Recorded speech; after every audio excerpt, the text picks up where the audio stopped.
How to fix Kick app login problem. Hey everybody and welcome back to our channel. So let's get started without any further ado. So for that, the first step would be to simply check your internet connection. Ensure you have a stable internet connection, whether it is Wi-Fi or mobile data. Try switching between Wi-Fi and mobile data to see if it resolves the issue. Now the next step would be to open up App Store in your mobile device. And once you open it up in the search bar, search for Kick app. And once you search for it in the blue button, if it says update instead of open, simply tap on update and let your Kick application update to its latest version. Now once it is updated, head back to your home screen and then open settings application in your mobile device. And once you are inside settings, scroll below and then tap on general.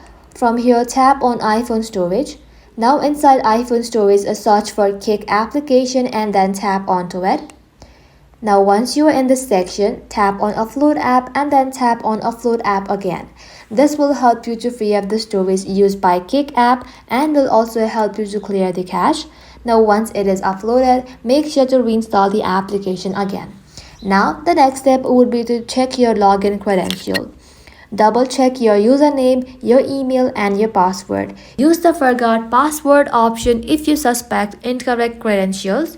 And after that, if you're still having issues, simply long press Kick application, tap on remove app, tap on delete app and then tap on delete. Once it is deleted from your device, make sure to reinstall the application from App Store again. And with that, your problem will be fixed. And that is how you can do it, guys. Thank you all for watching the video till the very end and stay tuned until our next upload.